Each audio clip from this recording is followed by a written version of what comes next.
বন্ধুরা, তোমাদের ভুট্টো গাছ দেখানোর জন্য আমি নিয়ে আসছি। তোমরা দেখবো যে ভুট্টো গাছ ছোট থাকতে কেমন হয়। এই জমিটা তো চাষ হয়ে গেছে, কিন্তু ভুট্টো গাছ এখনো বের হয়নি। হ্যাঁ, এটাতেও চাষ হয়ে গেছে, এটাতেও ভুট্টো গাছ বেরোয়নি এখনো। যতদূর সম্ভব এক সপ্তাহ বেশি লাগে। এই যে একটা বিচি দেখতে পাচ্ছ তোমরা, এই যে এটা উপরে পড়ে গেছে। এটাই মাটির নিচে যায়নি, তাই গাছ হবে না। কিন্তু আসলে কথাটা হচ্ছে মাটির নিচে যাওয়া। ওই দূরে আমরা দেখতে পাচ্ছি গাছ হয়ে গেছে অলরেডি, কিন্তু এই গাছেরগুলো তো দেখা যাচ্ছে না।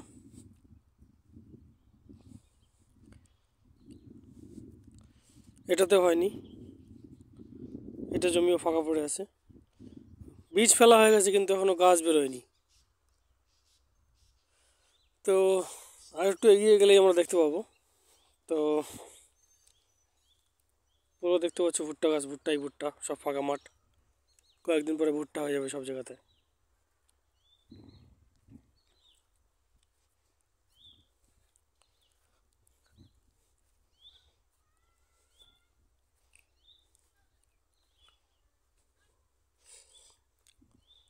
এটাতেও চাষ হয়ে গেছে, কিন্তু ভুট্টা এখনো বেরোয়নি। এই যে এই জমিটাতে আমরা দেখতে পাচ্ছি ভুট্টা গাছ হয়ে গেছে অলরেডি। এই যে এটাতে আমরা দেখতে পাচ্ছি, এই যে ভুট্টা গাছগুলো দেখো, এই যে ভুট্টা গাছ, এটা ওদিকে আরও রয়েছে। এগুলো সব ভুট্টা গাছ পুরো হয়ে গেছে। ওদিকটা তো হয়ে গেছে বড় বড়। এগুলো জমিতে অ্যাকচুয়ালি ধান কাটা একটু লেটে হয়েছিল। ধান কাটা লেটে হওয়ার জন্য বীজটাও একটু পরে ফেলা হয়ে গেছে, যার দরুন বীজটা এখনও বেরোয়নি। তাও 3-4 দিন 5 দিনের মধ্যে বেরোয় যাবে সব। ওইগুলো আগে ধান কাটা হয়েছিল, তাই সব আগে।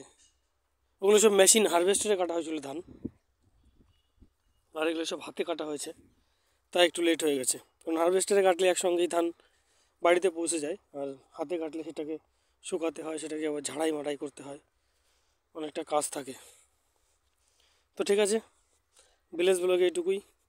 তোমাদের সঙ্গে ফিরছি খুব তাড়াতাড়ি অন্য কোনো টপিক নিয়ে, অন্য কোনো আলোচনার বিষয় নিয়ে। ধন্যবাদ।